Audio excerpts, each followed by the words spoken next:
Students, now we will try to here to learn halogen derivatives in one shot. This is basically for your entrance examination, any entrance examination.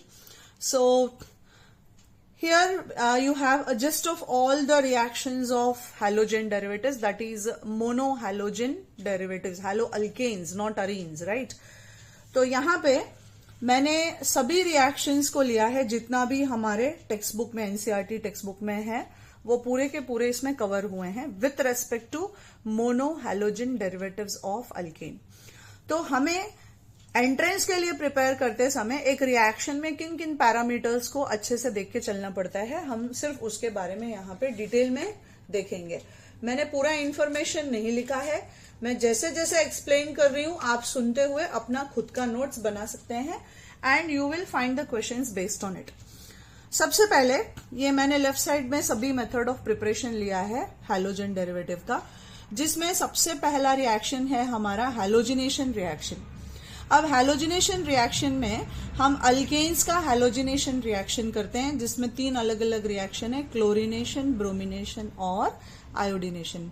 आप यहाँ पे देख सकते हो chlorination जो है वो डिफ्यूज्ड सनलाइट या यूवी रेस के प्रेजेंस में होता है, जबकि bromination Br2 in the presence of AlBr3, और यहाँ पे जो आयोडीनेशन रिएक्शन होता है वो स्ट्रॉन्ग ऑक्सीडाइजिंग एजेंट्स के प्रेजेंस में होता है, जैसे मर्क्यूरिक ऑक्साइड, आयोडिक एसिड और नाइट्रिक एसिड भी हम यूज कर सकते हैं। तो यहाँ पे ये जो हैलोजिनेशन रिएक्शंस है बच्चे लोग, ये सभी फ्री रेडिकल मैकेनिज्म से होते हैं। तो आपको यदि इन रिएक्शंस में मैकेनिज्म पूछा जाएगा तो आप बोलोगे it proceeds by free radical substitution.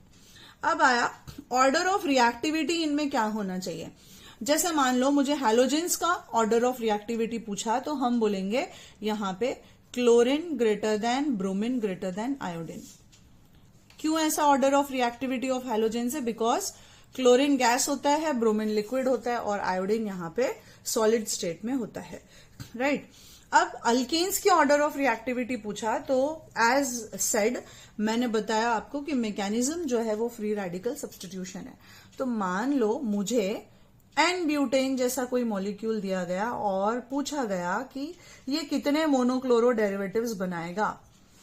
तो बेसिकली बच्चे लोग आप क्या करोगे, डिग्रीज अलॉट कर दो। जैसे इसको बोलो ये 1 डिग्री है, ये 2 डिग्री है, ये 2 डिग्री और ये 1 डिग्री कार्बन है, और उनसे लगे हुए हाइड्रोजन्स को रिस्पेक्टिवली बुलाते हो आप, राइट। तो आप 1 डिग्री किसी भी एक 1 डिग्री कार्बन से H को निकाल के क्लोरीन डाल सकते हो, या फिर 2 डिग्री से निकाल के क्लोरीन डाल सकते हो। तो यहाँ पे 2 प्रोडक्ट बनेंगे, जिसमें 2 डिग्री पे जब आप हैलोजन लगाओगे तो ये आपका मेजर प्रोडक्ट होगा। इसी तरह से आपको आइसोब्यूटेन भी दे सकता है। तो आइसोब्यूटेन में ये बीच वाला मेरा 3 डिग्री है, तो यहां से हम हाइड्रोजन को निकाल के जब क्लोरीन लगाएंगे तो वो प्रोडक्ट जो बनेगा वो मेरा मेजर प्रोडक्ट होगा, राइट।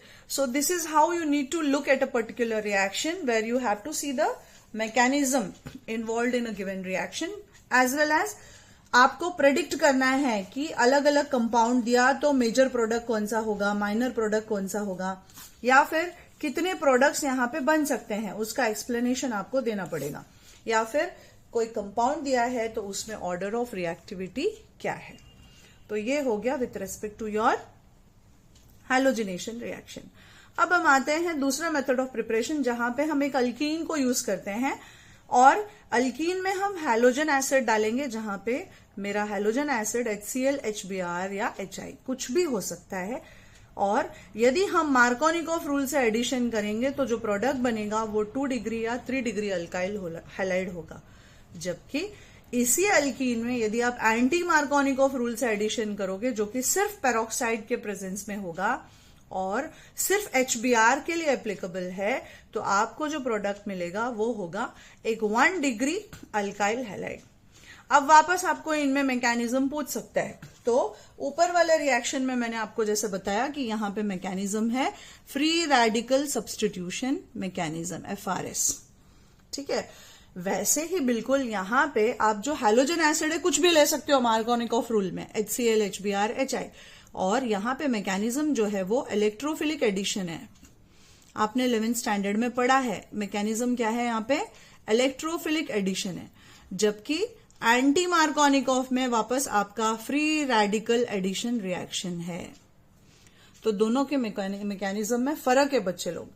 अब यहाँ पे भी आपको order of reactivity of halogen acid पूछता है, मतलब HCl, HBr और HI दिया तो ऑर्डर ऑफ रिएक्टिविटी क्या होगा। तो यहाँ पे भी आपको याद रखना है order of reactivity of halogen acids is HI greater than HBr greater than HCl, क्योंकि HI इनमें से स्ट्रॉन्ग एसिड है। अब मेरा नेक्स्ट रिएक्शन आता है जहां पे मुझे अल्कोहल से अल्काइल हैलाइड्स को बनाना है, और यहां मेरे पास बच्चे लोग 8 अलग अलग रिएक्शंस प्रेजेंट है, जिसमें से हम PCl3 यूज कर सकते हैं, PCl5 यूज कर सकते हैं, SOCl2 यूज कर सकते हैं, राइट। जब आप PCl3 और PCl5 यूज करोगे तो यहाँ पे बाई प्रोडक्ट क्या बनता है, इस पे भी ध्यान देना। जब PCl3 यूज करोगे तो फॉस्फोरस एसिड बनेगा, और जब PCl5 यूज करोगे तो फॉस्फोराइल क्लोराइड मिलेगा। जबकि जब हम SOCl2 से रिएक्शन करते हैं तो मेथड को हम डार्जेंस मेथड बोलते हैं, और इस रिएक्शन को इन तीनों में से बेस्ट रिएक्शन बोला जाता है, क्योंकि बेस्ट मेथड बोला जाएगा क्योंकि ये जो बाई प्रोडक्ट्स हैं ये इनऑर्गेनिक गैसेज हैं, तो दे एक्सपेल आउट, आराम से रिएक्शन विजल से निकल जाते हैं, और आपका जो मेन प्रोडक्ट है वो आपको आसानी से मिल जाता है। सिमिलरली हम PBr3 और PI3 को यूज करके RBr और RI बना सकते हैं, जहां पे PBr3 और PI3 को हमें बनाना पड़ता है by making use of red phosphorus in bromine and refluxing by heating, and red phosphorus in iodine and reflux by heating. Next हम हैलोजन एसिड्स को भी यूज कर सकते हैं अल्कोहल से अल्काइल हैलाइड बनाने के लिए, जहां आप HCl ऐड करोगे इन the presence of anhydrous ZnCl2, इसको हम लुकास टेस्ट बोलते हैं, राइट। और यहाँ पे order of reactivity, the reaction proceeds via the formation of carbocation. तो इसीलिए आपको जब अलग अलग अल्कोहल दिया जाएगा और पूछे जाएगा कि ease of reactivity of alcohol क्या है, तो आप बोलोगे 3 degree greater than, 2 degree greater than 1 degree. अब इसको बेटर वे में अंडरस्टैंड करने के लिए लुकास टेस्ट को, मान लो मुझे 3 अलग अलग टेस्ट ट्यूब दिया गया, जिसमें से मेरे पास इनमें अल्कोहल डाला गया है बच्चे लोग, से XYZ सैंपल है, सबके सब अल्कोहल है, और मुझे डिटरमाइन करना है कि किसमें कौन सा डिग्री अल्कोहल है। तो यदि मैं गिवन टेस्ट ट्यूब में लुकास रिएजेंट को डालूं और टर्बिड हो जाए, सॉल्यूशन इमीडिएटली टर्बिड हो जाए, मतलब क्लाउडी दिखने लगेगा, तो आपका अल्कोहल जो है वो 3 डिग्री अल्कोहल है।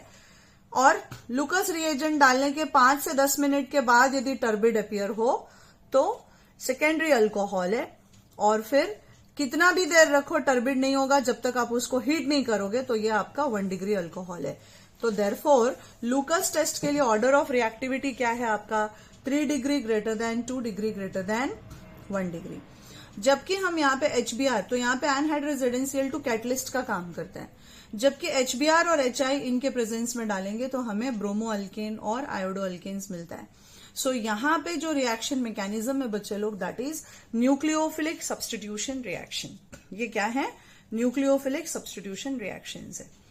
अब मान लो मुझे क्लोरो या ब्रोमो अल्केन से आयोडो अल्केन बनाना है या फ्लोरो अल्केन बनाना है, तो हम क्लोरो ब्रोमो अल्केन में यदि सिल्वर फ्लोराइड या कोई भी डी ब्लॉक एलिमेंट का मेटल फ्लोराइड डालते हैं तो रिएक्शन को हम स्वार्ट्स रिएक्शन बोलेंगे और हमें फ्लोरो अल्केन मिलेगा।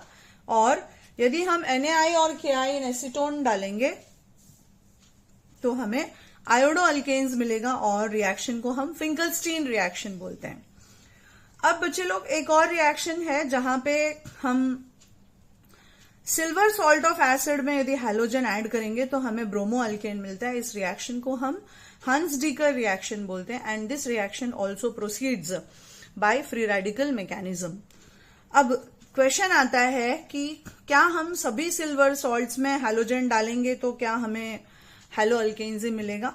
नहीं, यदि आप आयोडीन इन CCl4 डालोगे तो ये आपको हैलो अल्केन देने के बजाय एस्टर दे देता है, और इस रिएक्शन को हम बिरबॉन साइमोनी रिएक्शन बोलते हैं।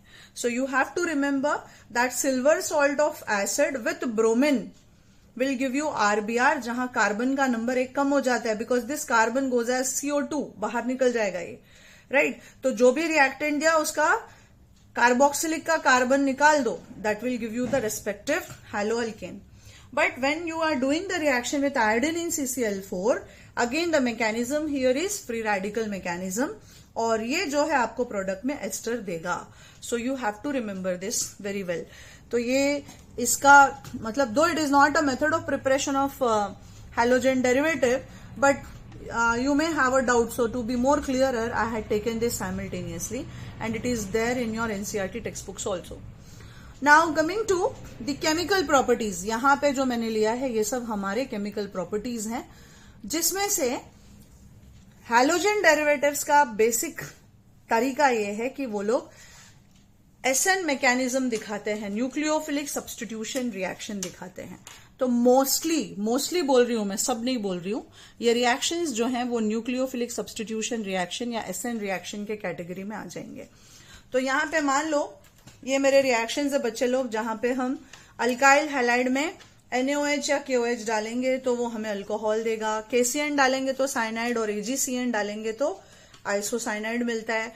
Again here you have a very important word कि KCN से किया तो साइनाइड मिलता है और AgCN से मिला तो किया तो आइसोसाइनाइड मिलता है. बिल्कुल इसी तरह आप आगे भी देखोगे, जब मैंने KNO2 से रिएक्शन किया तो मुझे अल्केन नाइट्राइट मिलता है, जबकि AgNO2 के साथ मुझे नाइट्रो अल्केन मिलते हैं. तो क्या रीजन है यहाँ पे? ये आपके एम्बिडेंट न्यूक्लियोफाइल्स है. What do you mean by ambient nucleophile? Rich nucleophiles. तो इनके पास ऐसे न्यूक्लियोफाइल्स जिनके पास दो अलग अलग डोनर, मतलब दो सेंटर्स होते हैं अटैक करने के लिए, उसको हम एम्बिडेंट बोलते हैं. तो जब KCN से करते हैं तो बॉन्ड आयनिक होने के वजह से आपको ये कार्बन की तरफ से अटैक करता है, जबकि यहाँ पे बॉन्ड कोवलेंट है. कोवलेंट होने की वजह से नाइट्रोजन पे रहने वाला लोन पेयर जाके आपके R+ पे, कार्बोकेटायन पे अटैक कर देता है, इसलिए आपको आइसोसाइनाइड मिलता है. Then coming to dehydrohalogenation और elimination reaction, इसके लिए हम अल्कोहलिक KOH यूज करते हैं बच्चे लोग, और ये हमें अल्कीन देगा. Then we have Williamson's ether synthesis, जिसमें हम अल्काइल हैलाइड में सोडियम अल्कोक्साइड डालते हैं. यहां मैकेनिज्म SN2 है. कौन सा मैकेनिज्म है? SN2 मैकेनिज्म है. इसलिए अल्काइल हैलाइड आप 1 डिग्री या फिर 2 डिग्री ले सकते हो. यदि आप 3 डिग्री अल्काइल हैलाइड लोगे बल्कि ईथर बनाने के लिए, तो यहां पे एलिमिनेशन हो जाएगा, because sodium alkoxide acts as a very good base. ये एक्सेप्शन है विलियमसन्स का, इस पे बहुत सारे MCQ मिलेंगे. तो यदि मुझे बल्कि ईथर बनाना है, बल्कि मतलब जहां पे मुझे एक R ग्रुप मान लो टर्शरी चाहिए, तो मैं सोडियम अल्कोक्साइड का जो R है वहां 3 डिग्री ले सकती हूं. लेकिन अल्काइल हैलाइड का R यदि हम 3 डिग्री लेंगे तो SN रिएक्शन की जगह एलिमिनेशन रिएक्शन हो जाएगा. देन यदि मैं इसको सिल्वर सॉल्ट ऑफ एसिड से ट्रीट करूं, रिएक्शन को हम एस्टर फॉर्मेशन बोलेंगे और हमें एस्टर मिलेगा. यहाँ पे RCOO नेगेटिव मेरा न्यूक्लियोफाइल X- को सब्सटीट्यूट करता है. फिर यदि हम एक्सेस ऑफ अमोनिया डालते हैं in the presence of alcohol at 150 degree Celsius, आप रिएक्शन को हाफमैन्स अमोनोलाइसिस बोलते हो, आपको 1 डिग्री अमाइन मिलेगा. अब इसकी जगह बच्चे लोग वापस एक्सेप्शन, अमोनिया की जगह आपने एक्सेस में यदि RX डाल दिया तो reaction will continue till the formation of a quaternary ammonium salt. Reaction 1 degree alkyl halide generate, alkyl amine generate नहीं करेगा. अब आता है हमारा अल्केन, हायर अल्केन बनाने का तरीका with even number of carbon atom. यदि सोडियम मेटल के प्रेजेंस में करोगे तो वर्ड्स रिएक्शन, और जिंक में करोगे तो इसे हम फ्रैंकलाइन रिएक्शन भी बोलते हैं. देन यदि आपको अल्काइन बनाना है तो लिथियम सॉल्ट्स ऑफ लिथियम अल्काइड्स ले लोगे आप, और लिथियम अल्काइड्स जो है रिएक्शन करके आपको LiX देंगे और ये सब्सटीट्यूट कर लेगा वहां पे. नेक्स्ट मैग्नीशियम मेटल इन डाइथाइल ईथर, जो कि ग्रिग्नार्ड रिएजेंट देगा, इसे आप RMgX बोलते हो. फिर यदि आपने KSH से ट्रीट किया तो ये हो गया आपका thiol formation. What do I call it children? Thiol formation. और इसकी जगह यदि आप RSNA ले लोगे तो यहां पे प्रोडक्ट आपको थायो ईथर मिलेगा.